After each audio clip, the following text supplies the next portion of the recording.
जी बिस्मिल्लाहिर्रहमानिर्रहीम अस्सलाम वालेकुम। मैं हूँ यासिर सज्जाद, आप instructor for CAP four business law dynamics.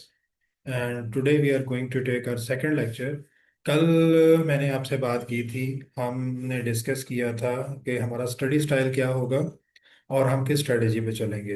तो हैविंग सेड दैट, आज से हम इंशाल्लाह ताला अल्लाह ताला के बाबरकत नाम से अपने काम का आगाज़ करते हैं। जैसा कल मैंने आपको बताया था कि हमारे जो नया सिलेबस है जो मार्च में पहली बार टेस्ट होगा, इसमें हमारे दो वॉल्यूम्स हैं। वॉल्यूम वन जो है वो बिजनेस लॉ का है, और वॉल्यूम टू जो है वो कंपनी लॉ।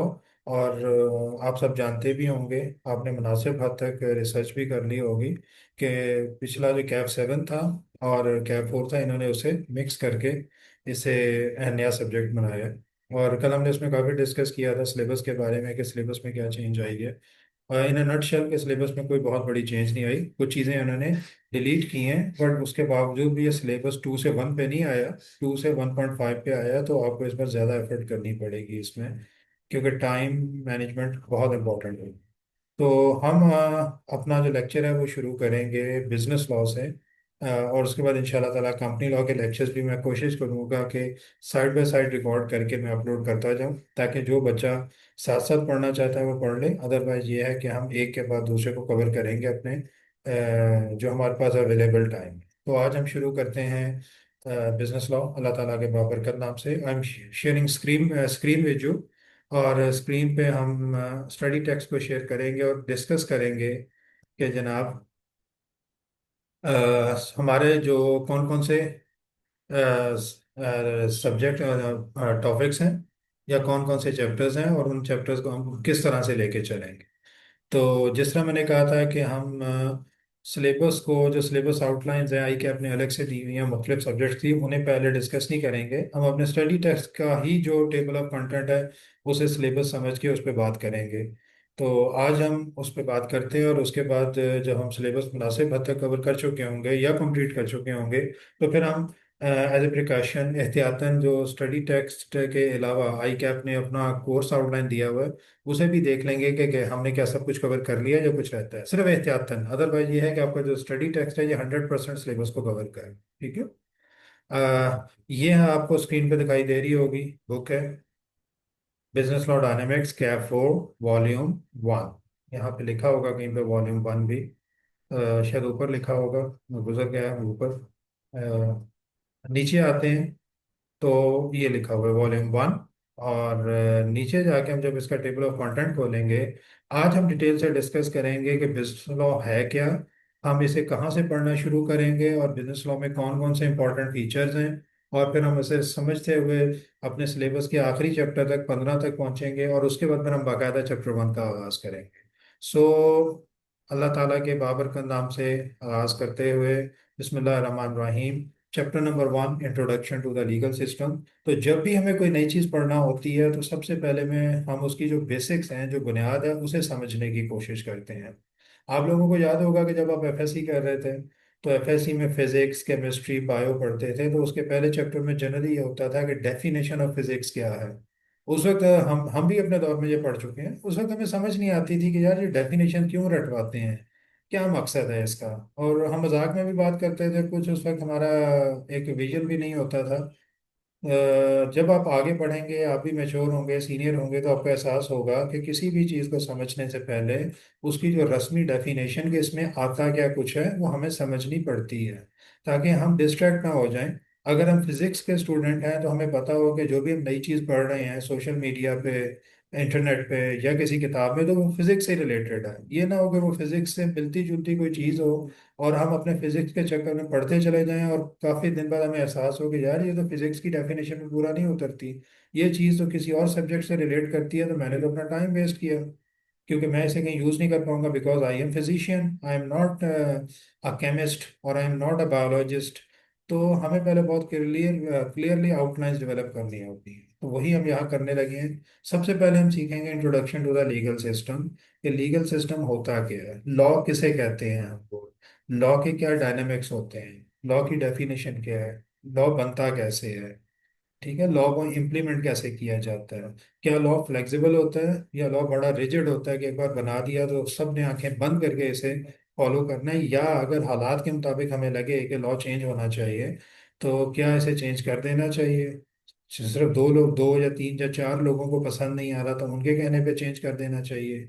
या फर्ज करें आउट ऑफ 100 40 लोगों को पसंद नहीं आ रहा क्योंकि वो इस लॉ से डिस्टर्ब हो रहे हैं, उनके जो ज़ाती मफादात हैं वो डिस्टर्ब हो रहे हैं, तो क्या चेंज कर देना चाहिए। 70% लोग कहते हैं, 80% लोग कहते हैं करना क्या चाहिए। तो हम इस चीज़ को डिस्कस करेंगे कि लीगल सिस्टम है क्या चीज़, और ये कितना फ्लेक्सिबल होता है, और इसका मकसद क्या होता है, इसे कैसे बनाया जाता है।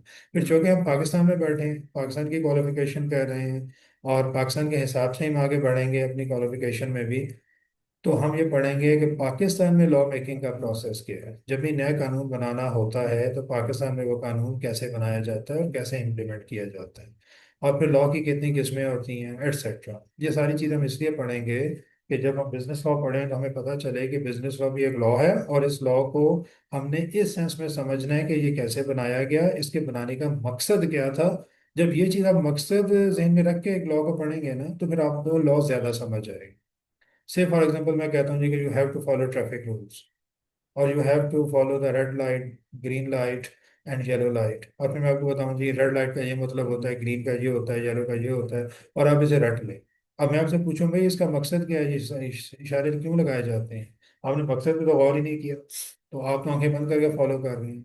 कल अगर गवर्नमेंट इन इशारों को चेंज कर देती है, ग्रीन की जगह वो ले आती है से मैरून ले आती है, रेड की जगह वो ले आती है पिंक, कोई सिस्टम चेंज कर देती है, अब आपको फिर पढ़ाना पड़ेगा कि भाई जी किस कलर का क्या मकसद है। लेकिन अगर मैं आपको पहले ऑब्जेक्टिव बता दूं कि ग्रीन कलर क्यों चूज किया जाता है चलने के लिए, और रेड कलर को क्यों यूज किया जाता है स्टॉप के लिए, तो आपके ज़हन में एक आइडिया होगा। जब नए कलर्स भी आएंगे तो आप इस पोजीशन में होंगे कि कह सकेंगे यार ये कलर चॉइस गवर्नमेंट ने ठीक नहीं की, इन्हें ग्रीन को मैरून से रिप्लेस नहीं करना चाहिए था, मैरून तो बहुत काफ़ी हद तक रेड के करीब है, ये तो कंफ्यूजन हो जाएगी। जब आप अपना जहन इस्तेमाल करेंगे, आप बात करेंगे, तो हो सकता है लॉ भी चेंज हो जाए और गवर्नमेंट मैरून की जगह कोई और कलर दे दे ग्रीन की जगह पे, मतलब गो हेड देने के लिए कि ट्रैफिक चलती रहे, उसके लिए किसी और कलर को डिफाइन कर दिया जाए। तो लॉ हमेशा इंसानों के लिए बनाया जाता है, इंसानों की बेहतरी के लिए बनाया जाता है, इंसानों को रेगुलेट करने के लिए बनाया जाता है, और इसके लिए फिर इसके पीछे पूरी एक सेंस होती है कि ये क्यों बनाया जाए। ठीक है। लिहाजा जब हम इस लॉ को पढ़ेंगे अभी, तो हम सिर्फ ये नहीं पढ़ेंगे कि लॉ में क्या लिखा है, कौन सा काम कैसे कर रहे हैं, हम ये भी पढ़ने की समझने की कोशिश करेंगे कि ये लॉ बनाने के पीछे बेसिक रेशनल क्या था, मकसद क्या था। अगर आपको मकसद की अंडरस्टैंडिंग है तो आप अपने तौर पे भी इंटरप्रिटेशन कर सकते हैं लॉ की। अगर आपको याद नहीं भी है किताब में जो लिखा था, वो आप कंफ्यूज हो रहे हैं कि क्या लिखा था, आपको पूरी तरह आप रिमेम्बर नहीं कर पा रहे, तो आप अपने लॉजिक पे भी बात कर सकते हैं, और 90% केसेस में आपकी लॉजिक ठीक होगी। ठीक है, बस 10% केसेस ऐसे होते हैं जिसमें वो मैटर इतना कॉम्प्लिकेटेड होता है कि एक आम बंदे की लॉजिक उसमें काम नहीं करती, उसके पीछे बहुत कोई गहरी रीजंस होती हैं, तो वहां पे थोड़ा सा समझना पड़ता है कि ये लॉ क्यों बनाया है। ठीक है, तो इसकी मैं एग्जांपल्स भी दूंगा बाद में कि इस चीज़ को हम कैसे समझेंगे। बेसिकली पहले चैप्टर में हम पढ़ेंगे introduction to the legal system, overall law क्या होता है, और फिर पाकिस्तान का लीगल सिस्टम क्या है। उसके बाद हम बिजनेस लॉ पढ़ना शुरू करेंगे, तो चैप्टर नंबर 2 से लेके चैप्टर नंबर, आप ये समझ लें कि यहाँ से लेके जो मैं हाईलाइट कर रहा हूँ तकरीबन यहाँ तक, चैप्टर नंबर 10 तक, चैप्टर 2 टू चैप्टर 10 आपका बिल है कॉन्ट्रैक्ट एक्ट 1872। ठीक है, ये एक अलग लॉ है जिसका टाइटल है कॉन्ट्रैक्ट एक्ट 1872। तो ये पहले जो 10 चैप्टर्स हैं, ये सॉरी ये हाईलाइट नहीं हो सका था चैप्टर वन, हाँ चैप्टर वन तो नहीं था इसमें सॉरी। पहले जो पहला चैप्टर है introduction to the legal system, chapter 2 to chapter 10 जो 9 चैप्टर बनते हैं, ये है कॉन्ट्रैक्ट एक्ट। और उसके बाद देखें टोटल 15 चैप्टर्स हैं आपके सिलेबस में, तो 15 में से 10 चैप्टर तो वैसे ही निकल गए, जिसका मतलब है कि major portion of your syllabus is consisting of contract act. ठीक है। अच्छा, उसके बाद chapter number 11, chapter number 12 and chapter number 13, ये तीन जो चैप्टर हैं ये हैं रिलेटिंग टू पार्टनरशिप एक्ट। ठीक है, तो ये दूसरा एक्ट आ गया, तो आपके सिलेबस में दो एक्ट्स हो गए, contract act and partnership act, तो 3 चैप्टर इसमें चले गए, पीछे बचते हैं सिर्फ 2 चैप्टर। चैप्टर नंबर 14 है, ये है निगोशिएबल इंस्ट्रूमेंट्स एक्ट, ये एक अलहदा लॉ मौजूद है, और इसका मतलब है अब हमारे सिलेबस में 3 लॉज हो गए, contract act, partnership act and negotiable instruments act. और चैप्टर नंबर 15 जो आखिरी चैप्टर है उसमें money laundering and electronic payments. ये दो लॉज है बेसिकली। एंटी मनी लॉन्ड्रिंग अलग लॉ है और इलेक्ट्रॉनिक पेमेंट्स अलग लॉ है। तो बेसिकली आप कह सकते हैं कि आपके सिलेबस में पांच लॉज हैं, जिसमें से जो मेजर पोर्शन आपका सिलेबस है वो कंसिस्ट ऑफ है आपके कॉन्ट्रैक्ट एक्ट पे, और तीन चैप्टर्स पार्टनरशिप एक्ट पे, एक चैप्टर निगोशिएबल इंस्ट्रूमेंट्स एक्ट पे, और एक चैप्टर जिसमें उसने मिसलिनियसली दो लॉज दिए हैं। अब इससे आपको अंदाजा हो जाएगा कि कॉन्ट्रैक्ट एक्ट जो है हमारे लिए कितना अहम है। आप कह सकते हैं मैडम, मैंने कोई बहुत ज़्यादा डिटेल्ड एनालिसिस नहीं किया कभी, लेकिन जनरली आप हम ये बात कर लेते हैं पहले कि कौन सी सेक्शन में से कितने क्वेश्चन आते हैं। चैप्टर ना, अभी तो ये नई स्कीम है, हमें नहीं पता कि वो क्या पूछेगा, लेकिन जनरली उसका जो आउटलाइन है उससे लगता है यही है कि वो जो चेक करेगा एग्जामिनेशन में वो उसी पैटर्न को फॉलो करेगा जो वो पहले करता है। तो अगर वो ऐसा ही करता है एग्जामिनर, तो चैप्टर नंबर 1 में से एक क्वेश्चन लाजमी आता है। ठीक है, पहले ये होता था। बल्कि हम पहले डिस्कस कर लेते हैं कि हमारा जो पेपर है, हमारे पेपर में सबसे पहला क्वेश्चन होता था एमसीक्यूज का, और उसमें तकरीबन 15 एमसीक्यूज होते थे उस वक्त। 15 एमसीक्यूज में वो कवर करता था। बिजनेस लॉ में भी होते थे, कंपनी लॉ का पेपर अलग था, उसमें भी होते थे। तो होपफुली अभी भी वो क्वेश्चन नंबर 1 जो है उसमें वो शायद वही डालेगा, कुछ एमसीक्यूज डालेगा जो कि पूरे सिलेबस को कवर करेंगे।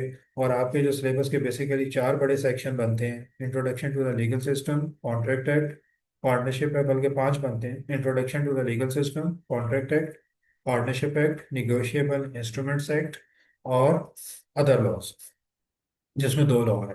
तो मोस्ट प्रोबेबली अगर वो एमसीक्यूज पूछेगा तो इन सब में से मिक्स करके 15 के करीब एमसीक्यूज ही शायद वो पूछे, और इन सब को मिक्स करके तो वो आपसे आपको चेक करेगा ओवरऑल। उसके बाद फिर जब क्वेश्चन स्टार्ट होते हैं तो तकरीबन आप कह सकते हैं कि तकरीबन 40 to 50% जो आपका, बल्कि इससे 60% तक भी हो सकता है, आपकी जो सिलेबस कवरेज होगी वो होगी कॉन्ट्रैक्ट एक्ट से।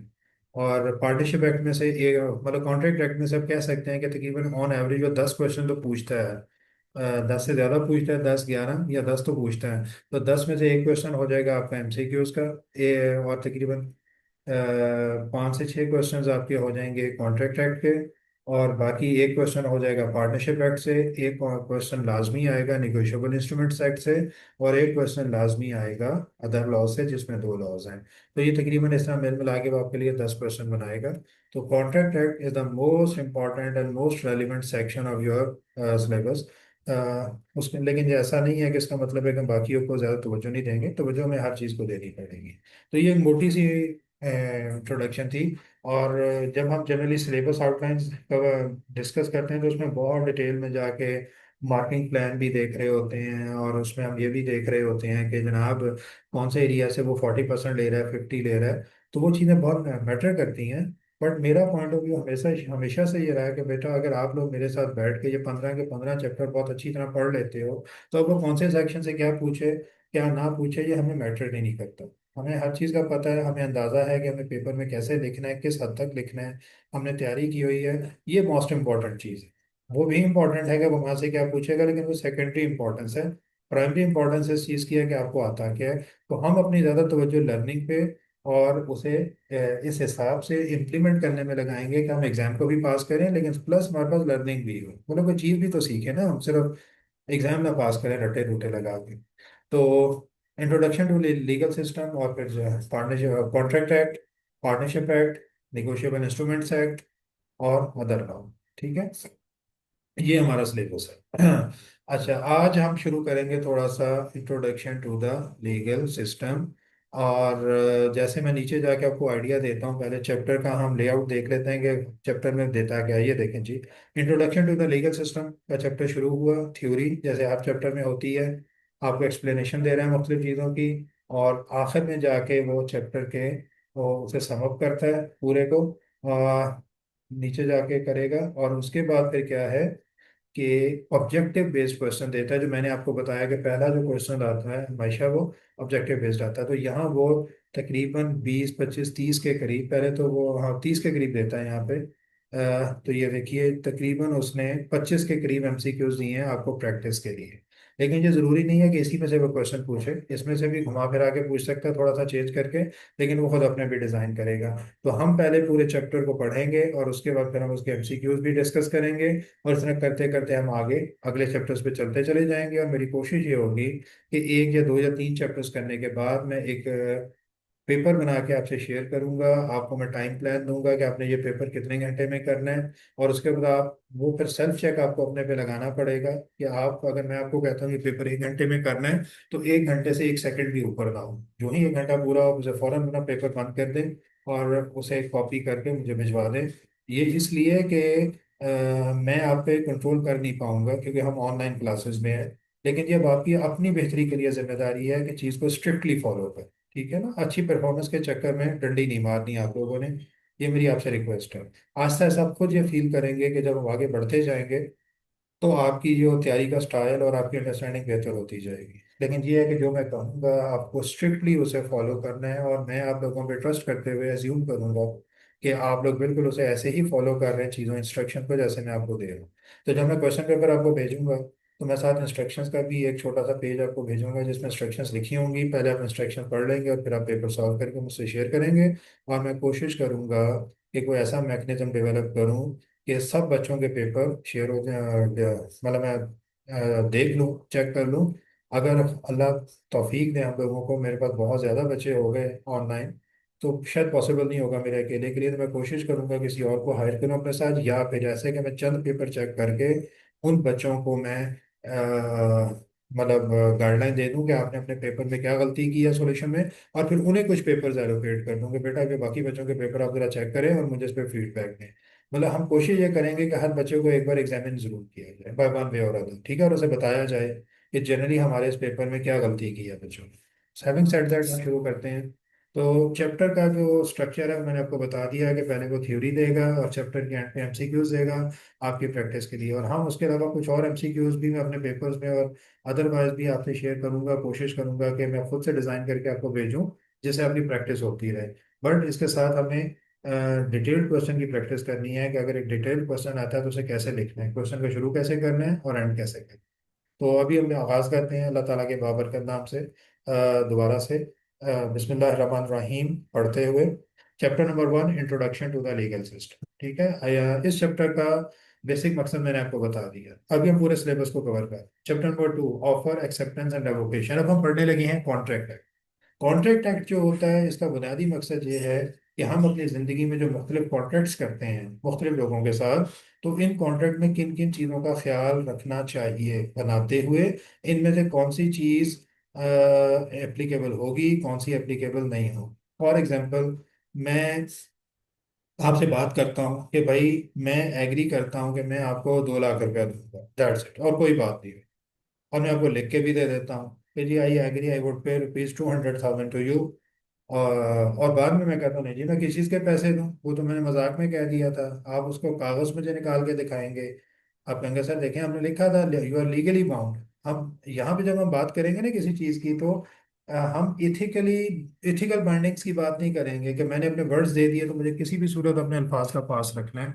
हम अल्फाज, एथिक्स, अखलाकियात की बात नहीं कर रहे हैं, हम बात कर रहे हैं कि बाय लॉ हम बाउंड हो गए हैं। और बाय लॉ बाउंड होने का मतलब है कि अगर मैं एक चीज़ कहता हूँ और मैं फिर उसे एग्री नहीं कर रहा, तो दूसरी पार्टी क्या कोर्ट में जाके ये ऑर्डर ला सकती है कि यासिर साहब ने ये बात की थी, अब इन्हें कहा जाए कि वो ये बात पूरी करें। अब ये चीज़ बात हो रही है, ठीक है, और कोर्ट मुझे ऑर्डर देगा यार आपने कहा था यू आर लीगली बाउंड।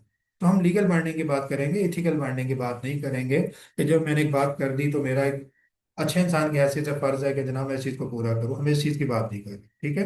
तो अगर मैंने आपको कहा कि जी मैं आपको 1 लाख दूंगा और मैंने बस लिख के दे दिया, और बाद में मैंने कहा यार किस चीज़ के 1 लाख, वो तो मैंने वैसे ही लिख दिया था, आप जिद कर रहे थे तो मैंने लिख दिया, क्या कोर्ट इस चीज़ को मानेगी कि यासिर साहब ने 1 लाख लिख के दिया था तो उन्हें हर सूरत देना चाहिए? क्या कोर्ट ये सवाल नहीं करेगी कि किस चीज़ के 1 लाख, पता चलेगा किसी भी चीज़ के नहीं, तो कोर्ट क्या फैसला करेगी? अगर इसे मैं थोड़ा चेंज कर देता हूँ, अगर मैंने आपसे 1 लाख रुपए की चीज़ें ली हैं और फिर मैंने आपको पैसे के बजाय लिख के दे दिया कि मैं आपको 1 लाख रुपए 1 महीने बाद दूंगा, और फिर मैं मुकर जाता हूँ जी कि मैं तो नहीं देता। अब आप कोर्ट में अगर चले जाते हैं और जाके कहते हैं जी कि यासर साहब ने मुझसे चीज़ें ली थी और 1 लाख देना था, और ये इन्होंने देखें लिख के भी दिया हो, ये एविडेंस है कि इन्होंने माना था कि ये देंगे, और वैसे चीज़ों देने का भी सबूत मौजूद है कि उन्होंने चीज़ें नहीं थी, इन्हें कहा जाए मेरे पैसे दे। अब कोर्ट क्या फैसला करेगी? अब इन दोनों सिचुएशन में थोड़ा सा फर्क है। पहले केस में उस पार्टी का कोई नुकसान नहीं हुआ, जैसे मैंने लिख के दिया कि मैं आपको 1 लाख दूंगा, जबकि दूसरे केस में उसने मुझे चीजें दी हैं। इन दोनों कॉन्ट्रैक्ट की नेचर में फर्क है। आगे जाके हम पढ़ेंगे। पहले कॉन्ट्रैक्ट में उस पार्टी ने तो मेरे लिए कुछ भी नहीं करना ना किया, लेकिन मैंने उसे 1 लाख देने हैं। जबकि दूसरे केस में उस पार्टी ने भी मेरे लिए कुछ किया या करेगी, और मैंने भी उसके लिए कुछ करना है, या मैं कर चुका हूँ या मैं करूंगा, तो उसमें हमारा म्यूचुअल कोई एक्टिविटी होनी है। तो दोनों के केस में फर्क है और दोनों की नेचर में फर्क है, बाय लॉ इन दोनों का जो एक्सेप्टेबिलिटी है उसमें फर्क है। इस तरह की चीजें हम इस लॉ में पढ़ेंगे कि कौन सा कॉन्ट्रैक्ट है जिसे कोर्ट कहेगी कि हाँ ये वैलिड कॉन्ट्रैक्ट है, ये बिल्कुल पूरा होना चाहिए। कौन से कॉन्ट्रैक्ट्स में कोर्ट कहेगी नो, इसकी कोई सर पैर ही नहीं बनता, ये तो फजूल सी बात है, ये कॉन्ट्रैक्ट गलत है, ये होना ही नहीं चाहिए, तो कोर्ट उस कॉन्ट्रैक्ट को खत्म कर देगी। और फिर जब कॉन्ट्रैक्ट शुरू होता है तो शुरू कैसे होता है, पहले कौन सी एक्टिविटी होती है, उसके बाद क्या किया जाता है, और अगर एक्टिविटी करने में ही फ्लॉ आ जाए तो फिर क्या करेंगे। अगेन फॉर एग्जांपल, मैं आपको कहता हूँ कि जनाब मेरे पास 6 कारें हैं, मैं कहता हूँ जी मैं आपको अपनी गाड़ी 10 लाख रुपए में देने को तैयार हूँ। अब मेरे पास लैंड क्रूजर भी है और मेरे पास मेहरान भी है।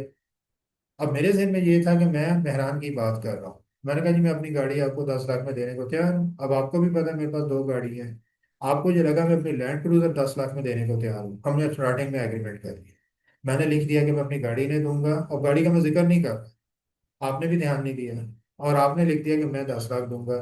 जब गाड़ी देने का टाइम आया और मैंने मेहरान आपको देने चाहिए, तो आपने कहा सर ये क्या, मैं तो बात कर रहा था लैंड क्रूजर की। मैंने कहा यार मैंने तो कभी आपको नहीं कहा लैंड क्रूजर की बात हुई है। तो क्या ये एग्रीमेंट वैलिड होगा? क्या ये कोर्ट में जाएगा तो उस पर कोई सवाल अराइज होगा? तो सवाल अराइज होगा। क्या सवाल अराइज होगा कि दोनों कोई अंडरस्टैंडिंग ही ठीक नहीं थी। एक पार्टी ये समझ रही थी कि वो मेहरान दे रही है, दूसरी पार्टी समझ रही थी कि वो लैंड क्रूजर ले रही है, तो कोर्ट क्या फैसला करेगी। तो जब मैं आपको कहता हूँ, इसका मतलब है कि कॉन्ट्रैक्ट कहाँ से शुरू होता है। जब मैं आपको कहता हूँ कि मैं एक काम आपके लिए करूंगा, क्या आप ये काम मुझसे करवाना चाह रहे हैं, मैं जबरदस्ती तो नहीं कर सकता, मैं आपको ये तो नहीं कह सकता कि मैं जबरदस्ती आपको अपनी गाड़ी दूंगा, बस दूंगा ही दूंगा और आप मुझे पैसे देंगे। आपको गाड़ी की जरूरत ही नहीं है, तो आप उसे क्यों मानेंगे। इसका मतलब है जब मैं आपको कहूंगा मैं अपनी गाड़ी आपको देना चाह रहा हूं, तो आपको पहले मुझे जवाब देना पड़ेगा कि ये आपको गाड़ी चाहिए भी कि नहीं। तो कॉन्ट्रैक्ट फिर कहाँ से शुरू हुआ, जब मैंने आपको ऑफर की कि मैं अपनी गाड़ी आपको बेच सकता हूँ, इसे कहते हैं ऑफर। यहाँ से कॉन्ट्रैक्ट शुरू हुआ, और मतलब कॉन्ट्रैक्ट का प्रोसेस शुरू हुआ, कॉन्ट्रैक्ट नहीं हुआ अभी तक। जब आपने कह दिया कि सर मैं आपकी गाड़ी लेने को तैयार हूँ, हम दोनों ने एग्री कर लिया, प्राइस भी एग्री कर ली, टर्म्स एंड कंडीशन भी एग्री कर ली, अब ये कॉन्ट्रैक्ट हो।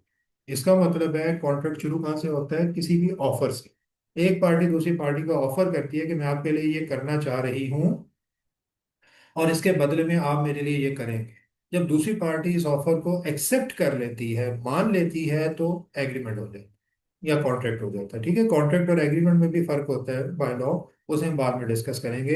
तो मैं फिलहाल कॉन्ट्रैक्ट का वर्ड इसलिए यूज कर रहा हूँ कि ये वर्ड हम ज्यादा यूज करते हैं अपनी जिंदगी में, तो मैं फिलहाल कॉन्ट्रैक्ट का वर्ड यूज कर रहा हूँ, लेकिन ये होगा एग्रीमेंट। लेकिन मैं इससे बारीकी में अभी आपको नहीं ले जाना चाह रहा, हम बड़े सिंपल अल्फाज में समझने की कोशिश कर रहे हैं।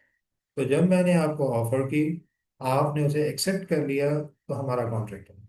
इसका मतलब है कॉन्ट्रैक्ट का प्रोसेस शुरू कहाँ से होता है, ऑफर से, और खत्म कहाँ पे होता है, एक्सेप्टेंस से।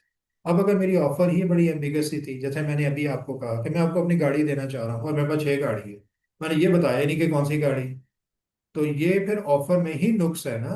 आपने एक्सेप्ट भी कर लिया, तो आपने तो अगर वही समझ के एक्सेप्ट किया कि मैं कौन सी गाड़ी की बात कर रहा हूँ, फिर तो ठीक है, लेकिन अगर आपकी भी अंडरस्टैंडिंग में फ्लॉ था तो मेरी ऑफर ही ठीक नहीं है। तो यहाँ से फिर प्रिंसिपल अराइज हुआ कि contract offer should always be very clear, very certain.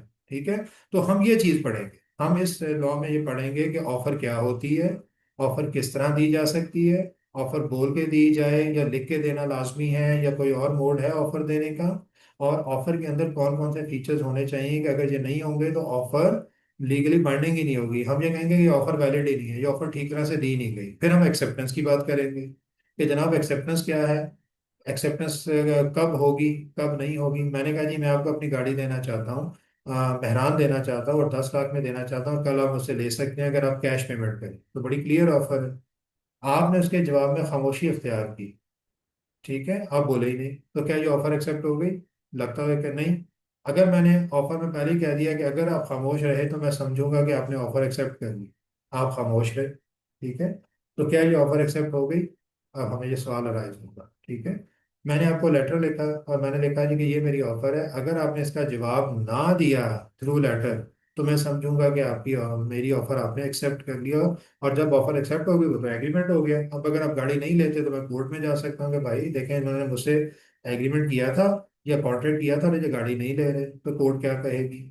तो ये सारी जो टेक्निकलिटीज हैं इसमें हम पढ़ेंगे कि ऑफर क्या होती है, किस तरह दी जानी चाहिए, इसके अंदर कौन कौन से इंपॉर्टेंट एस्पेक्ट जरूर होने चाहिए जिसके बगैर कोर्ट या लॉ ये समझेगा कि जो ऑफर ही वैलिड नहीं है। जब ऑफर ही वैलिड नहीं है तो बात ही आगे नहीं बढ़ेगी।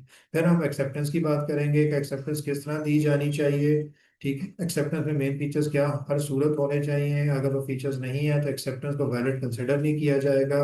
और अगर एक्सेप्टेंस वैलिड कंसिडर नहीं होगी तो इसका मतलब है कि वो कॉन्ट्रैक्ट होगा ही नहीं। अब आपने ऑफर दे दी, मैंने ऑफर दे दी, आपने एक्सेप्ट कर लिया, उसके बाद हुआ ये कि जनाब हम में से किसी एक को लगा नहीं यार ये गलत हो गया मुझसे, तो मैं इसे चेंज करना चाहता हूँ। पहले मैंने आपको ऑफर दी तो क्या मैं ऑफर को वापस ले सकता हूँ? सवाल ये आ गया। आपने एक्सेप्टेंस दे दी तो क्या आप एक्सेप्टेंस को वापस ले सकते हैं कि नहीं जी मैंने गलती से एक्सेप्टेंस दे दी है, अब मैं अपनी वापस लेता हूँ, मतलब मैं एक्सेप्ट नहीं कर रहा। मैंने आपको ऑफर दे दी, बाद में मुझे एहसास हो गया यार मैंने गलत ऑफर दे दिया, मैं क्या अपनी ऑफर वापस ले सकता हूँ? तो ये सवाल अराइज होगा। अब सवाल अराइज होगा कि मैंने आपको ऑफर दी, आपने अभी तक एक्सेप्ट नहीं किया, आप सोच रहे हैं, उससे पहले ही मैंने कह दिया ओ सॉरी यार मैंने गलत ऑफर दी थी मैं वापस लेता हूँ, तो क्या ये कैंसिल हो गई ऑफर? लेकिन अगर मैंने आपको ऑफर दी और आपने एक्सेप्ट करके मुझे बता भी दिया है कि आपको कबूल है, क्या अब मैं ऑफर को वापस ले सकता हूँ कि ओह सॉरी मैंने गलत ऑफर दी थी? तो ये सब है ना बड़ी लॉजिकल चीजें हैं, और जो हम जिंदगी में करते हैं वही है यहाँ पे लिखा हुआ है, यहाँ पे डिफरेंट चीज नहीं लिखी हुई, बस हम उसे अब स्ट्रक्चर्ड अंदाज में समझेंगे। तो ये सारी चीजें हम चैप्टर नंबर 1 में, चैप्टर नंबर 2 में करेंगे कि ऑफर क्या होती है, इसमें फीचर्स क्या होने चाहिए, ऑफर सर्टेन कब होती है, ऑफर में किन चीज़ों का ख्याल रखना चाहिए, ऑफर किस तरह दी जानी चाहिए, फिर एक्सेप्टेंस की बात करेंगे। और रेवोकेशन का मतलब होता है कैंसलेशन, टेकिंग बैक। तो इन तीनों चीजों को हम डिस्कस करेंगे चैप्टर नंबर 2। तो याद रखें कि कॉन्ट्रैक्ट या एग्रीमेंट का जो प्रोसेस होता है वो ऑफर से शुरू होता है और फिर आगे बढ़ता चला जाता है, ठीक है। उसके बाद chapter number 3 validity of contract and agreements, मैंने ऑफर दी आपने एक्सेप्ट कर ली, और अब क्या ये जो एग्रीमेंट हो गया है क्या ये वैलिड है, ये लीगली बाइंडिंग है? फॉर एग्जाम्पल मैं आपको कहता हूँ कि मैं आपको अपनी गाड़ी देना चाह रहा हूँ 10 लाख में, अपनी मेहरान, और आप कहते हैं मैं लेने को तैयार हूँ, तो एग्रीमेंट हो गया, चलिए हमने राइटिंग में भी कर दिया। अब क्या ये कॉन्ट्रैक्ट वैलिड है? अगर एक बंदा अपना काम नहीं करता, मैं आपको गाड़ी नहीं देता या मैं गाड़ी दे देता हूँ आप मुझे पैसे नहीं देते, तो फिर क्या होगा? जो पार्टी अगर कोर्ट में चली जाए, जिस पार्टी को तकलीफ हुई है, तो क्या वो कोर्ट दूसरी पार्टी को कहेगी कि अपना जो प्रॉमिस है आप परफॉर्म करो? ये सवाल पैदा होगा इस क्वेश्चन में। तो मेरा ख्याल है कि बिल्कुल वो कहेगी कोर्ट कि भैया आपने गाड़ी देनी थी, आप गाड़ी क्यों नहीं दे रहे? और या आपने पैसे देने थे गाड़ी लेने के बाद, आप पैसे क्यों नहीं दे रहे? तो वो देंगे, वो कोर्ट ऑर्डर देगी कि पैसे दो या गाड़ी दो। लेकिन अगर हम आपस में ये एग्रीमेंट करते हैं कि आप फलां जगह जाएंगे और फलां बंदे को गोली मार देंगे और मैं आपको 2 लाख रुपए दूंगा, और एग्रीमेंट भी हो गया, साइन भी हो गया, अब बाद में आपने कहा ये तो मुझे बड़ा गलत काम कह दिया इन लोगों ने, आपको थोड़ा एहसास हुआ कि ये तो आप एक जुर्म करने जा रहे हैं, आपने इनकार कर दिया, आपने कहा मैं तो ये काम नहीं करूंगा। क्या मैं कोर्ट में जाऊंगा? क्या मैं कोर्ट में जाके कह सकता हूँ कि मैंने इस बंदे को कहा था कि फलां बंदे को गोली मार दो और इसने मुझे 2 लाख रुपए देने थे, अब ये गोली मारने नहीं जा रहा? अब ये जो एग्रीमेंट हुआ था ये एक क्राइम के लिए हुआ था, एक जुर्म के लिए हुआ था, तो क्या इसे अलाउ होना चाहिए? किसी भी सूरत नहीं। इसका मतलब है एग्रीमेंट तो हो गया, ऑफर भी थी, एक्सेप्टेंस भी थी, लेकिन वो एग्रीमेंट एक ऐसे मकसद के लिए हुआ है जो किसी भी सूरत अलाउ नहीं किया जा सकता। इस चैप्टर में हम ये पढ़ेंगे कि जो कॉन्ट्रैक्ट्स और एग्रीमेंट्स हुए हैं क्या वो वैलिड भी हैं, अगर वो इलीगल है तो वो वैलिड नहीं है, उनके अंदर सर्टन अदर फीचर मिसिंग है तो वो वैलिड नहीं है। तो चैप्टर 3 में हम पढ़ेंगे कि इवन बज़ाहिर कॉन्ट्रैक्ट या एग्रीमेंट हो भी गया है तो भी क्या वो वैलिड है कि नहीं है, इस सिलसिले में बहुत डिटेल से पढ़ना, ठीक है। अच्छा, इसमें वर्ड आ गया है कॉन्ट्रैक्ट का और एग्रीमेंट का, 2 वर्ड आए हैं, इससे हमें थोड़ी सी फीलिंग आती है कि यार इसने कॉन्ट्रैक्ट्स एंड एग्रीमेंट कहने की उसे जरूरत क्या थी? वैलिडिटी ऑफ कॉन्ट्रैक्ट्स कह देता या वैलिडिटी ऑफ एग्रीमेंट्स कह देता। तो यहाँ से बीइंग अ लॉ स्टूडेंट और being a CA student even, you should have in mind और आपको फौरन जहन में एक बल्ब रोशन होना चाहिए, क्लिक करना चाहिए कि भाई इसका मतलब है कि कॉन्ट्रैक्ट और एग्रीमेंट दो मुख्तलिफ चीज़ें हैं। ठीक है, और डेफिनेटली दो मुख्तलिफ चीज़ें हैं। तो इस चैप्टर में हम ये भी पढ़ेंगे कि एग्रीमेंट क्या होता है और कॉन्ट्रैक्ट क्या होता है और इन दोनों में क्या फर्क है। ठीक है, फिर इसमें उसने दो तीन उसने टाइप्स बताई हैं। एक वैलिड कॉन्ट्रैक्ट है, वैलिड एग्रीमेंट है। अब वो क्या चीज़ है? वैलिड का मतलब वैलिड है कि बिल्कुल जायज़ है, कोर्ट इसे मानेगी। एक वॉइड कॉन्ट्रैक्ट है। ठीक है, क्या वॉइड एग्रीमेंट भी होता है, ये हम उस वक्त डिस्कस करेंगे। बहरहाल एक वॉइड कॉन्ट्रैक्ट या एग्रीमेंट है, इसका मतलब सिंपली ये है कि यह कॉन्ट्रैक्ट वॉइड है। वो लॉ इसे कभी नहीं मानेगा, ये किसी जुर्म के लिए किया गया है या किसी ऐसे मकसद के लिए किया गया है जो लॉ अलाउ नहीं करता। एक तीसरी किस्म आ जाएगी वॉइडेबल कॉन्ट्रैक्ट। ठीक है, वॉइड एबल, वैलिड का मतलब है ये बिल्कुल ठीक है, कोर्ट इसे मानेगी। वॉइड का मतलब है ये बिल्कुल ठीक नहीं है, कोर्ट इसे रिजेक्ट करेगी और बल्कि आपको कहेगी ये तुमने ये कॉन्ट्रैक्ट किया ही क्यों, ये तो खिलाफ कानून है। और तीसरा ये है कि वॉइड एबल, वॉइड एबल जिसे वॉइड किया जा सकता है, जिसे खरा खत्म किया जा सकता है। इसका मतलब ये एक्चुअली वॉइड नहीं है। कोर्ट ने आपको ऑप्शन दे दी है कि तुम चाहो तो इसे पूरा करो, तो चाहो तो पूरा ना करो। ये ऑप्शन कब दी जाए? ऑप्शन फॉर एग्जांपल जो उस वक्त दी जा सकती है कि मैंने आपसे एग्रीमेंट किया, मैंने आपको ऑफर दी, लेकिन ऑफर मैंने जानबूझ के उल्टी सीधी टेढ़ी मेढ़ी करके दी ताकि आपको पूरी बात की समझ ना आए। जब आपने एग्रीमेंट कर लिया तो आपका एहसास हुआ कि जासद साहब ने तो बड़ी इनडायरेक्टली बड़ी गोलमोल से ऑफर किया, इन्हें पता भी था हकीकत का, लेकिन फिर भी इन्होंने कुछ चीजें छुपा के मुझे ऑफर की है। क्या अब आपके पास ऑप्शन होनी चाहिए कि अगर आपको कॉन्ट्रैक्ट फिर भी सूट करता है तो आपने ठीक है कोई मसला नहीं मैं कंटिन्यू करता हूँ, या आपने नहीं, यासिर साहब ने तो मुझसे सीधी बात दी कि मैं इस कॉन्ट्रैक्ट को खत्म करता हूँ। तो सर्टेन केसेस में जब एक पार्टी कोई ऐसी हरकत करती है कि जिससे दूसरी पार्टी के जो राइट्स हैं वो डिस्टर्ब हो रहे होते हैं और उसका हक होता है कि वो चाहे तो कॉन्ट्रैक्ट को चलाए, चाहे तो इनकार कर दे, और वो जो कोर्ट फैसला कर देती है कि हाँ उसे एक पार्टी पे डाल देती है कि तुम्हारी मर्जी है, तो ऐसे कॉन्ट्रैक्ट को वॉइडेबल कॉन्ट्रैक्ट कहते हैं। ठीक है, तो बेसिकली तीन टाइप्स होंगी, वैलिड, वॉइड और वॉइडेबल। अब वॉइडेबल कॉन्ट्रैक्ट में हम पढ़ेंगे कि किन किन केसेस में कॉन्ट्रैक्ट वॉइडेबल हो जाएगा, वो आगे आएगा। ठीक है, वो हम बल्कि हाँ इससे अगले चैप्टर में आएगा। इसके बाद अगला चैप्टर है free consent and void agreements. वो कौन से एग्रीमेंट्स हैं जो वॉइड हैं, जिन्हें लॉ कभी भी नहीं मानेगा। आपने एग्रीमेंट्स कर भी लिए तो भी नहीं मानेगा। तो एक तो मैंने बता दिया कि आपने किसी जुर्म के लिए एग्रीमेंट किया जो आपके लॉ मुल्क का लॉ अलाउ ही नहीं करता, तो आप एग्रीमेंट कर भी लेंगे तो भी उसकी कोई लीगल हैसियत नहीं होगी। ये तो वैसे ही कॉमन सेंस की बात है। लेकिन लॉ तो हर चीज को कवर करता है ना, ताकि कोई एम्बिगुइटी ना रहे। तो वो हम पढ़ेंगे कि वो कौन कौन से एग्रीमेंट्स हैं जो कि लॉ कभी नहीं मानेगा। अब देखें कहीं वो कॉन्ट्रैक्ट का वर्ड कर रहा है, कहीं वो एग्रीमेंट्स का वर्ड दे रहा है, तो हम ये पढ़ेंगे कि दोनों में क्या फर्क है। जब इसे अंडरस्टैंड कर लेंगे तो आपके लिए कोई प्रॉब्लम नहीं होगी कि आपने जब लिखना है तो कहाँ पे कॉन्ट्रैक्ट का लफ्ज लिखना है और कहाँ पे एग्रीमेंट का लफ्ज लिखना है, वो आप समझ जाएंगे। फ्री कंसेंट, जब हम आपस में एग्रीमेंट करते हैं तो हम दोनों अपनी रजामंदी से, मुकम्मल रजामंदी से कॉन्ट्रैक्ट करेंगे तो वैलिड होगा। अगर मुझे जबरदस्ती गन पॉइंट पे मुझसे एग्रीमेंट करवाया जाएगा तो फिर लॉजिक ये कहती है कि वो एग्रीमेंट वैलिड ही नहीं होना चाहिए, वो तो गलत हो गया। ठीक है, वो तो जबरदस्ती मुझसे करवाया गया। तो फ्री कंसेंट का मतलब होता है कि जब कॉन्ट्रैक्ट किया जा रहा था तो मेरी जो रजामंदी ली गई वो बिल्कुल मेरी मर्जी से ली गई या जबरदस्ती करके मुझसे ली गई। तो अगर जबरदस्ती करके मुझसे ली गई तो क्या कॉन्ट्रैक्ट वैलिड होगा, वॉइड होगा या वॉइड एबल होगा? मतलब वैलिड होने का मतलब है कि फिर भी चाहे मुझसे जबरदस्ती काम का साइन करवा लिए गए लेकिन अब मैं बाउंड हो गया हूँ कि मैंने काम करना है, क्या ये सूरत हाल है? या वॉइड, कि अगर ये साबित हो गया कि मेरी जो रजामंदी है जबरदस्ती ली गई थी, तो क्या ये ऑटोमेटिकली कोर्ट इसे खत्म ही कर देगी, ना मेरी सुनेगी ना आपकी सुनेगी कि नहीं भाई ये तो जबरदस्ती किया गया ये खत्म है? या वो मेरी मर्जी पे डाल देगी कि भाई आपसे जबरदस्ती की गई है ना, आपको तकलीफ दी गई है, तो आपकी मर्जी है, चाहे तो उसे कंटिन्यू कर लें और चाहे तो ना करें। तो क्या ये वॉइडेबल होगा? तो आई गेस कि बेटा आप लोगों के ज़हन में ये बिल्कुल आ रहा होगा कि मेरा ख्याल है कि ये वॉइडेबल होना चाहिए। तो ये अब आप एक थॉट प्रोसेस है, इसमें मैं आपको गाइड करूंगा, आपको एम्पावर करूंगा, लेकिन सीखना आपने है। ठीक है, तो ये वॉइडेबल होगा। अब वो कौन कौन से सर्कमस्टेंसेज हैं? एक हालात मैंने बता दी, एक हालत मैंने बता दी कि जब आपकी जबरदस्ती गन पॉइंट पे आपकी जो रजामंदी ली गई। इस तरह के चार और इश्यूज हैं, हम वो इस चैप्टर में पढ़ेंगे। हम इस चैप्टर में पढ़ेंगे कि कौन कौन से एग्रीमेंट्स हैं जो हो ही नहीं सकते, दोनों पार्टियां चाहे एग्री कर रही हो, और कुछ कौन से ऐसे कॉन्ट्रैक्ट हैं जहां फ्री कंसेंट का मतलब क्या होता है? मतलब कि आपकी कंसेंट बिल्कुल फ्री है, आपकी रजामंदी बिल्कुल फ्री है, आप अपनी मर्जी से रजामंदी दी है। इसका मतलब क्या है इस बात का कि मर्जी से रजामंदी किस चीज को कहते हैं, और अगर मर्जी से रजामंदी नहीं है तो फिर उस एग्रीमेंट या कॉन्ट्रैक्ट का क्या बनेगा, ये हम इसमें पढ़। फिर आ जाता है कंटिजेंट कॉन्ट्रैक्ट।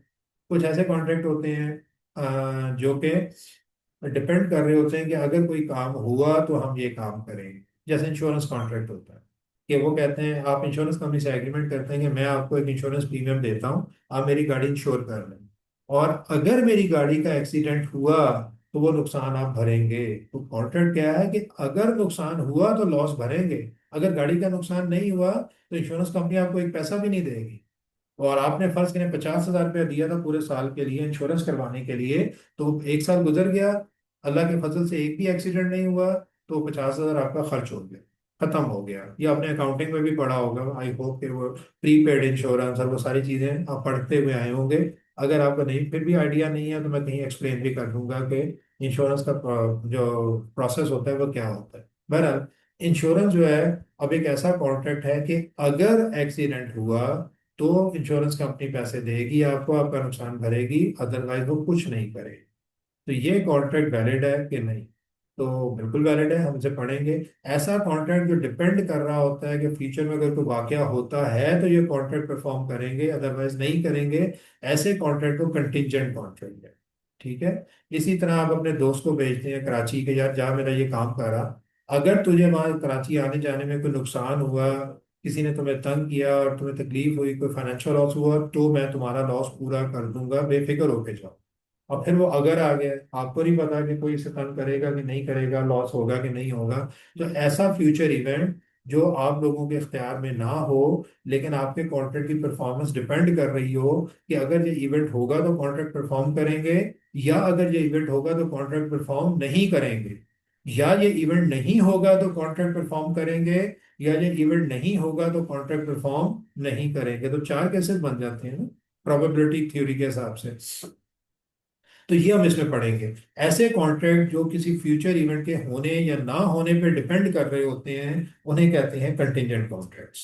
इसके बाद आ जाता है जी, जब अब कॉन्ट्रैक्ट हो गया, ऑफर भी वैलिड थी, एक्सेप्टेंस भी वैलिड थी, और उसका जो ऑब्जेक्टिव था कॉन्ट्रैक्ट या एग्रीमेंट का वो भी ठीक था, कंसेंट भी फ्री थी, सब कुछ ठीक था, तो फिर तो कॉन्ट्रैक्ट वैलिड है। हम उसे कहेंगे ये वैलिड एग्रीमेंट है, ये वैलिड कॉन्ट्रैक्ट है। अगेन मैं वैलिड एग्रीमेंट और वैलिड कॉन्ट्रैक्ट का वर्ड बार बार यूज कर रहा हूँ क्योंकि अभी मैंने आपको ये बताया नहीं है कि एग्रीमेंट और कॉन्ट्रैक्ट में क्या फर्क है। जब हम पढ़ेंगे तो मैं इनमें से कोई एक लफ्ज यूज करूंगा जो कि रेलिवेंट होगा, ठीक है? तो अभी आपने कंफ्यूज नहीं होगा। तो जब एग्रीमेंट या कॉन्ट्रैक्ट हर लिहाज से वैलिड है तो अगला सवाल ये होगा कि हमने आपस में क्या तय किया, क्या करेंगे और कब करेंगे। तो जो वो टाइम आएगा उसके करने का तो फिर हम करेंगे, जिसने जो प्रॉमिस किया है वो करेगा। तो जब करने की बारी आएगी तो फिर एक नया सवाल अराइज होगा कि क्या ये प्रॉपर तरीके से किया गया कि नहीं। प्रॉपर तरीके से नहीं किया गया तो फिर आपने एग्रीमेंट के या कॉन्ट्रैक्ट के मुताबिक काम नहीं किया। हम परफॉर्मेंस की बात करेंगे, अब इस कॉन्ट्रैक्ट को परफॉर्म करना है, इसके परफॉर्म करने का टाइम आ गया है, तो क्या हम प्रॉपर तरीके से परफॉर्म कर हम कर रहे हैं या नहीं कर रहे, या किया या नहीं किया। फॉर एग्जाम्पल मैंने आपको मेहरान की मिसाल दी थी कि मैं आपको मेहरान बेचूंगा और आप मुझे 10 लाख देंगे। हमने एग्री ये किया था कि पहले मैं मेहरान दूंगा आपको और आप उसके 1 महीने बाद मुझे 10 लाख देंगे। ठीक है। अब परफॉर्मेंस का टाइम आ गया, आप मेहरान लेने आ गए कि सर दे दे मेहरान। और फर्ज करें मैंने ये कहा था कि मैं 25 जून को मेहरान दूंगा और आप उसके 1 महीने बाद मुझे पेमेंट करेंगे। अब 25 जून से पहले तो हम उसे मेहरान मांग ही नहीं सकते क्योंकि एग्रीमेंट में डिसाइडेड ही है। 25 जून आ गया, आप मुझसे मेहरान लेने आए, मैंने कहा नहीं भाई पहले पैसे दो। आप अगर आप अपनी कॉमन सेंस अप्लाई करें तो मेरा ख्याल है कि आप इसमें मुझसे एग्री करेंगे कि जनाब आप यही बात करेंगे कि सर बात तो ये हुई थी कि आप पहले मेहरान देंगे तो पहले आप दें। मैं नहीं दे रहा, मैं कहता नहीं भाई मुझे तो आप पे ट्रस्ट ही नहीं है, आप पहले पैसे दें। अब आप तंग आ गए कि इसका मतलब है इनकी तो नीयत ही ठीक नहीं है, आप कोर्ट में चले गए। कोर्ट में जाके आपने कहा जी यासर साहब ने देखें लिख के दिया था कि पहले ये मेहरान देंगे फिर मैं पैसे दूंगा 1 महीने बाद, अभी मुझे मेहरान इस शर्त पे दे रहे हैं कि मैं मौके पे पैसे दूं, तो कोर्ट क्या फैसला करेगी? बेटा ये आप अपने आप का सवाल। अब ये परफॉर्मेंस पे सवाल आ रहा है, परफॉर्म करने की कोशिश हो रही है और नहीं हो पा रही। तो परफॉर्मेंस में भी बहुत सारे क्वेश्चन अराइज होते हैं, उनकी सारी डिटेल हम पढ़ेंगे चैप्टर नंबर 6 में और चैप्टर नंबर 7। इसमें मैं अभी देख एक्सप्लेन नहीं कर रहा कि इन चैप्टर्स में कौन कौन से उसने सिनेरियोज बताए हैं कि परफॉर्मेंस में कौन कौन सी प्रॉब्लम आ सकती हैं और किस किस प्रॉब्लम में क्या क्या करना है। अब वो जब हम चैप्टर शुरू करेंगे तो हम डिटेल से पढ़ेंगे, ठीक है? तो चैप्टर 6 और 7 में हम परफॉर्मेंस की बात करेंगे। फर्स्ट करें कॉन्ट्रैक्ट की परफॉर्मेंस। हो गई या नहीं हुई वो तो बात की बात है। तो अगर कॉन्ट्रैक्ट की परफॉर्मेंस हो गई तो फिर तो कॉन्ट्रैक्ट खत्म हो गया। मैंने मेहरान दे दी, आपने पैसे दे दिए, बस अपने अपने घरों को चले गए, कॉन्ट्रैक्ट खत्म हो गया। लेकिन अगर ये बात आ गई, वो वाली बात कि जी आप पहले मुझे पैसे दो, मैं तो मेहरान बाद में दूंगा, जबकि पहले मैंने लिख के दिया था और एग्रीमेंट में लिखा हुआ है कि मैं पहले मेहरान दूंगा, तो अब मैं अगर इनकार कर देता हूँ, कॉन्ट्रैक्ट क्या हो गया, टूट गया। मैंने कॉन्ट्रैक्ट को तोड़ दिया, मैंने कॉन्ट्रैक्ट को ब्रीच कर दिया। अब अगर मैंने वाजे कह दिया कि मैं आपको मेहरान देना ही नहीं चाहता भाई, आपने मुझे बहुत तंग किया, हालांकि गलती भी मेरी है कि मैं आपको मेहरान देनी ना देनी चाहिए थी मुझे, मैंने पहले एग्री किया था, लेकिन अब मैं नहीं दे रहा, मैं कभी किस्सा ही खत्म करूँ, मैंने अब देनी नहीं है, कॉन्ट्रैक्ट ही मैं तोड़ रहा। कॉन्ट्रैक्ट को तोड़ने को लॉ में ब्रीच ऑफ कॉन्ट्रैक्ट, कॉन्ट्रैक्ट को ब्रीच कर दे। ठीक है। तो जब कॉन्ट्रैक्ट ब्रीच हो गया तो इसका मतलब ये तो नहीं हो गया कि मैं कोई बादशाह हूं कि मैं जो चाहूँ करूँ, आप मेरे खिलाफ कुछ भी ना कर सके। मैंने आपसे ज्यादती की है, मैंने कॉन्ट्रैक्ट को तोड़ा है, तो फिर मुझे उसका मुआवजा देना चाहिए आपको। तो चैप्टर नंबर 9 जो है, इसमें हम ये पढ़ेंगे कि अगर एक पार्टी नाजायज तरीके से कॉन्ट्रैक्ट को तोड़ देती है, खत्म नहीं करना नहीं, जब आपने अपना काम कर दिया, मैंने अपना काम कर दिया, मैंने आपको बहरान दे दी, आपने 1 महीने बाद पैसे दे दिए, तो ये कॉन्ट्रैक्ट ब्रीच नहीं हुआ, परफॉर्म हो गया। हम कहेंगे जी कॉन्ट्रैक्ट परफॉर्म कर दिया गया, दोनों पार्टीज ने अपने अपने जो प्रॉमिस किए थे वो पूरे कर दिए। लेकिन अगर एक पार्टी मुकर जाती है और अपना प्रॉमिस पूरा नहीं करती, तो हम कहते हैं जी कॉन्ट्रैक्ट ब्रीच हो। कोई एक पार्टी पूरा नहीं करती। अगर दोनों पार्टी एग्री कर जाती है ना कि मैं कहता हूँ यार मेहरान अभी मैं दे नहीं सकता, क्योंकि मैं तो पहले सोच रहा था मैं नई गाड़ी ले लूंगा, मुझे नई गाड़ी मिलनी नहीं, तो बेटा मैं अभी तो नहीं देना चाहता। आप भी मेरा रिगार्ड करते हैं, आप कहते हैं सर चले कोई बात नहीं, मैं कहीं और से ले लेता हूँ, इसमें हम दोनों एग्रीड हैं, ये कॉन्ट्रैक्ट ब्रीच नहीं हुआ, ये कॉन्ट्रैक्ट डिस्चार्ज हो। यहाँ टर्म यूज होती है डिस्चार्ज, के कॉन्ट्रैक्ट खत्म कर दिया गया है। अब डिस्चार्ज करने के कई तरीके हैं, वो हम पढ़ेंगे अगर हमें जरूरत हुई तो।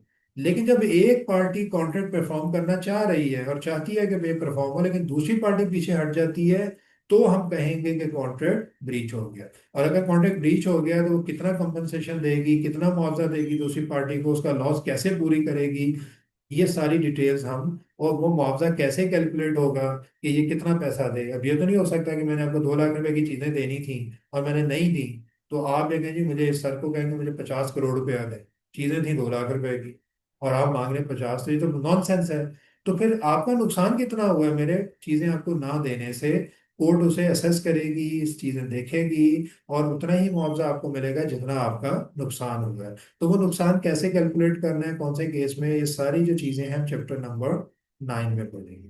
ठीक है। और बड़ी इंटरेस्टिंग चीजें हैं बच्चे, ये याद रखना है कि इसमें आपने घबराना नहीं है, ये बड़ा मजेदार टॉपिक है, सब्जेक्ट है, अगर आप समझ के पढ़ेंगे तो आपको मजा आएगा। अच्छा जी, उसके बाद चैप्टर 8 मैंने स्किप कर दिया था।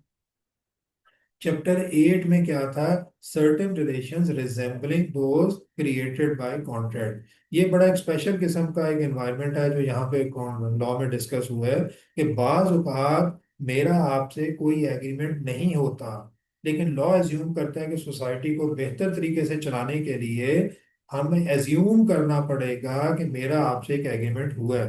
बाज केसेस में मैं आपको जानता तक नहीं हूँ कि आप कौन है, लेकिन लॉ एज्यूम करेगा कि हमारे दरमियान एक कॉन्ट्रैक्ट मौजूद है, जबकि हम, मतलब कॉन्ट्रैक्ट करना तो दूर की बात, हम तो जानते तक नहीं एक दूसरे को, कभी मिले ही नहीं एक दूसरे से। इसकी मिसाल मैं आपको देता हूँ कि मैं कहीं जा रहा था और मेरा पर्स गिर गया और वो पर्स आपको मिला। अब एथिक्स क्या कहती है कि आपको क्या वो पर्स उठा के ये समझना चाहिए कि अल्लाह ताला ने आपको एक नेमत अता कर दी है, और आपको किसी नेकी का सिला मिला है, आप उस पर्स के अंदर जो चीजें आप यूज कर सकते हैं, क्या ऐसे आप सोचेंगे? या आप ये सोचेंगे नहीं भाई ये जिसका पर्स है ये उसका राइट है, और मुझे उसके मालिक को ढूंढना चाहिए और ये पर्स वापस देना चाहिए। अब वो मालिक आपको जानता ही नहीं है और आप मालिक को नहीं जानते, आपका कोई ताल्लुक ही नहीं है, तो क्या फिर क्या एज्यूम किया जाए कि ये पर्स आपने वापस देना चाहिए या नहीं? एथिकली तो आपको देना चाहिए, ठीक है ना। लेकिन और मजहबी तौर पे भी हम ये कहते हैं कि इस्लाम ये कहता है कि किसी की चीज आपको मिले तो आपका फर्ज है उसे संभाल के रखें और उस बंदे को वापस दें, उसे ढूंढने की कोशिश करें। लेकिन लॉ में ऐसी चीज नहीं थी। तो क्या लीगल पॉइंट ऑफ व्यू से भी हमें वही इथिकल लॉ को ले आना चाहिए बीच में लॉ में? जबकि अभी मैंने शुरू में आपको कहा था कि एथिक्स और लॉ में फर्क होता है, और हम ये नहीं पढ़ रहे कि एथिकली इखलाकी तौर पे क्या होना चाहिए, हम ये पढ़ रहे हैं कि लॉ क्या कहता है क्या होना चाहिए। अब यहाँ मेरा ख्याल है आप मुझसे एग्री करेंगे कि ये बिल्कुल एक लॉजिकल बात है कि ये चीज़ आपकी नहीं है जो आपको मिली है, मेरी है, मेरी है। और ये आपका फर्ज बनता है कि आप मालिक को ढूंढें और उसे दें, इथिकली तो फर्ज बनता है, लेकिन लॉ भी इस चीज को अपने अंदर ले आया। उसने इसे लीगल फॉर्मेलिटी भी बना दिया, लीगल बाइंडिंग भी बना दिया, कि सिर्फ एथिक्स ना रहे, लीगल बाइंडिंग भी हो जाए कि कोई बंदा जैसे कोई चीज मिलती है किसी दूसरे की तो उसके क्या ड्यूटीज है, उसे क्या क्या करना चाहिए, अब वो लीगली बाउंड हो जाएगा क्योंकि लॉ में चीज आ गई है। तो इस तरह के जो रिलेशनशिप्स हैं, ये 5 किस्म के रिलेशनशिप्स हैं जो लॉ ने आइडेंटिफाई किए हैं। वो हम चैप्टर 8 में पढ़ेंगे कि ये 5 कौन से सिनेरियोज हैं जहां पे ऑल्दो आपके और दूसरी पार्टी के दरमियान वासे कॉन्ट्रैक्ट नहीं है, बल्कि बास केसेस में तो आप एक दूसरे को जानते भी नहीं है, लेकिन फिर भी लॉ कहता है कि आप दोनों के दरमियान एक ताल्लुक है और आपको ये चीज निभानी है। तो इस तरह के जो रिलेशनशिप्स हैं उन्हें हम चैप्टर नंबर 8 में पढ़ेंगे। देखिए इसका जो टाइटल है उससे ही आपको अंदाजा हो रहा है कि असल में देयर इज नो एग्रीमेंट, लेकिन लॉ प्रिज्यूम करता है कि there is an agreement. Certain relations, आपके एग्रीमेंट नहीं है, रिलेशन है। आपका क्या रिलेशन है? फाइंडर ऑफ गुड का, कि मेरी चीज गिरी है और आपको मिली है, आप मेरे लिए क्या हो? फाइंडर, और मैं आपके लिए क्या हूँ? Owner of that good found by you. ठीक है। तो certain relations resembling those created by contract, ये वो रिलेशन है जो कि उन चीजों से मिलते जुलते हैं जो कॉन्ट्रैक्ट में होती हैं। मतलब कि दूसरे अल्फाज में देर इज नो कॉन्ट्रैक्ट, लेकिन ये एक ऐसा सिनेरियो पैदा हो गया कि there should be a contract. ठीक है। तो ये वाली चीज हम चैप्टर 8 में पढ़ेंगे। और कॉन्ट्रैक्ट एक्ट का आखिरी चैप्टर है chapter number 10, appointment and authority of agent. अब एजेंट कौन होता है इसमें पढ़ेंगे, एजेंट कौन होता है, फिर उसकी अपॉइंटमेंट क्यों की जाती है, उसकी अथॉरिटी क्या है, ये सारी चीजें हम इसमें पढ़ेंगे। बड़ा छोटा सा चैप्टर है, ये 1-2 दिन में कवर हो जाता है। अच्छा, एजेंट कौन होता है? ये नाम तो आपने अपनी जिंदगी में बहुत सुना होगा कि वो बंदा मेरा एजेंट है, वो फलां कंपनी का एजेंट है, फलां बंदा यहूदी एजेंट है, फलां बंदा इंडिया का एजेंट है। ये बातें हम एज ए नेशन तो बहुत करते हैं ना। यहाँ पे हम बिजनेस पॉइंट ऑफ व्यू से बात कर रहे हैं कि एक बंदा दूसरे बंदे का एजेंट है। एजेंट वो बंदा होता है जो दूसरे बंदे को रिप्रेजेंट करता है कहीं। फॉर एग्जाम्पल, मैंने कहीं किसी बंदे को चीजें बेचनी है, मैं आपको कहता हूँ यार मैं चीजें आपको भेजूंगा, आप उस बंदे को कन्विंस करें और बेचें चीजें, और अगर चीजें बिक गई तो उसमें 2% आपका होगा। अब आप मेरे बिहाफ पे चीजें बेच रहे हैं, चीजें आपकी नहीं है मेरी हैं, आप मेरे बिहाफ पे वो चीजें बेचने की कोशिश कर रहे हैं और आगे बेच रहे हैं, और फिर वो चीजें जब बिक जाती हैं तो आप अपने पैसे लेके अलग हो जाते हैं। आप अपनी चीजें नहीं बेच रहे, आप अपने लिए मार्केटिंग नहीं कर रहे, सब कुछ मेरे लिए कर रहे हैं। तो आप मेरे एजेंट हैं, आप मुझे रिप्रेजेंट कर रहे हैं। आप मेरे एजेंट हैं तो मैं कौन हूँ? मैं आपका प्रिंसिपल। वही जो प्रिंसिपल हम लफ्ज यूज करते हैं ना, कॉलेज का प्रिंसिपल, स्कूल का प्रिंसिपल, ये वही चीज है। उस वही स्पेलिंग है। तो मैं आपका प्रिंसिपल हूँ। प्रिंसिपल है वो मालिक उन चीजों का जो किसी को अपना एजेंट बनाता है, और एजेंट कौन है? जिसे एजेंट बनाया जाता है। तो ये जो रिलेशनशिप है इसे हम चैप्टर नंबर 10 में पढ़ेंगे, क्योंकि ये बड़ा एक डिफरेंट रिलेशनशिप है। चीजें मेरी हैं, मैंने आपको कहा फलां बंदे को जाके चीजें बेचो, लेकिन उसे बता दो कि चीजें यासिर साहब की हैं, मैं तो बेचने आया हूँ, और मैं आपको कन्विंस कर रहा हूँ चीजें लें मुझसे। अब अगर फर्ज करें वो चीजें हम उस बंदे से पैसे ले लेते हैं और चीजें उसे नहीं देते, जाहिर है आपने ज्यादती की है। वो बंदा कोर्ट में जाएगा कि भाई इन्होंने पैसे ले दिए, चीजें नहीं दी, इन्हें कहीं चीजें दी। वो कोर्ट में किसके खिलाफ जाएगा? आपके खिलाफ या मेरे खिलाफ? मेरे खिलाफ तो जाना चाहिए उसे, क्योंकि चीजें मेरी थी और उसे बताया भी गया था कि यासिर साहब के बिहाफ पे आप उससे बात कर रहे हैं, तो असल में तो यासिर साहब ही हैं। लेकिन वो आपको भी सू कर सकता है कि नहीं, कि वो कहेगा जी मुझे तो यासिर साहब ने मेरी मुलाकात नहीं हुई, आपने मुझे बताया जरूर था यासिर साहब का, लेकिन सामने तो आप थे, तो मैं तो आप पे केस करूंगा, आप बीच में बैठे थे, फ्रॉड में आप भी शामिल हैं, तो वो किस पे केस कर सकता है? अब हम ये चीजें, इस तरह के टेक्निकल पॉइंट्स या लीगल पॉइंट्स यहाँ पे पढ़ेंगे। ठीक है। तो जब हम चैप्टर शुरू करेंगे तो वहीं पे मैं आपको ज्यादा डिटेल बताऊंगा। तो यहाँ पे मैं आज के अपने लेक्चर का एंड करता हूँ। आज हमने बेसिकली पूरी अंडरस्टैंडिंग ली है कि कॉन्ट्रैक्ट एक्ट क्या होता है, ये कैसे आगे बढ़ता है, इसमें कौन से इंपॉर्टेंट एस्पेक्ट्स हैं, और हमने उसे कैसे डिस्कस करना है। ये सारी चीज़ें हमने एक बर्ड रिव्यू ले ली है। इंशाल्लाह कल मैं आपको जो अगला लेक्चर है उसमें मैं पार्टनरशिप एक्ट पे बात करूंगा, फिर बल्कि एक ही लेक्चर में partnership act, negotiable instruments act और अदर लॉज पे बात करके अगले लेक्चर में अपना पूरी अंडरस्टैंडिंग पूरे अपने सिलेबस की डेवलप कर चुके होंगे, हमें पता होगा हम क्या पढ़ रहे हैं, क्यों पढ़ रहे हैं, और किस चीज़ का किस चीज़ से क्या ताल्लुक है। बहुत क्लियर अंडरस्टैंडिंग होगी, उसके बाद फिर हमें पढ़ने में मजा आएगा। ठीक है। तो मोस्ट प्रोबेबली अगले चैप्टर में हम सिलेबस की जो अंडरस्टैंडिंग है उसे खत्म कर लेंगे। सिलेबस की अंडरस्टैंडिंग का मतलब है डिटेल्ड अंडरस्टैंडिंग कि हम पढ़ने क्या जा रहे हैं, और उससे अगले लेक्चर से इंशाल्लाह ताला हम चैप्टर नंबर 1 को शुरू करेंगे, introduction to the legal system. So it's all for today.